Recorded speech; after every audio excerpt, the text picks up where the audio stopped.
அனைவருக்கும் காலை வணக்கம். நம்ம நாளொரு பாசுரம் பார்த்துட்ருக்கோம். இன்றைக்கி 38வது நாள். 38வது பாசுரம் பெரியாழ்வார் திருமொழியில் 2ஆம் திருமொழியில் 16வது பாசுரம். நம்ம பாசுரத்துக்குள்ளே போகலாம். விண்கொள் அமரர்கள் வேதனை தீர உண்மண் கொள் வசுதேவர் தம் மகனாய் வந்து தென்கொள் அசுரை தேய வளர்க்கின்றான். கண்கள் இருந்தவா காணீரே கனவலையீர் வந்து காணீரே. இப்படி தான் பாட்டு முடியுது. இப்போ நம்ம எப்பயும் போல் வரிக்கு வரி விளக்கத்துக்குள்ளே போகலாம்.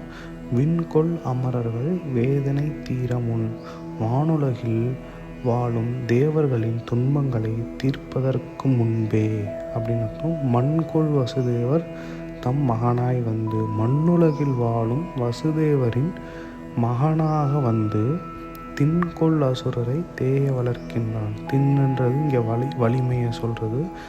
திண்மையான அசுரர்கள், அதாவது வலிமையான அசுரர்களை அழிப்பதற்காக ஆயர்பாடியில் வளர்கின்றான். கண்கள் இருந்தவா காணீரே.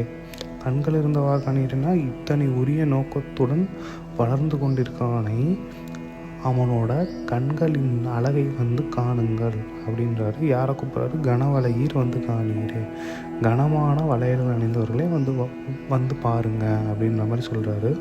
இந்த ஒட்டுமொத்த பாசுரத்தோட சிறிய விளக்கன்ற மாதிரி சொல்லணும்னா, விண்கொள் அமரர்கள் வேதனை தீர, அதாவது விண்ணுலகத்தில் வாழ்கின்ற தேவர்களுக்கு அசுரர்களால் விளைவிக்கப்படும் துன்பங்களை எல்லாம் தீர்ப்பதற்காக மண்ணுலகில் வசுதேவருக்கு மகனாய் பிறந்து திண்மையான வலிமையான தோள்களை உடைய அசுரனை, அதாவது கம்சனை அழிப்பதற்காக ஆயர்பாடியில் வளர்கின்ற கண்ணனை பாருங்கள் அப்படின்ற மாதிரி அர்த்தம்.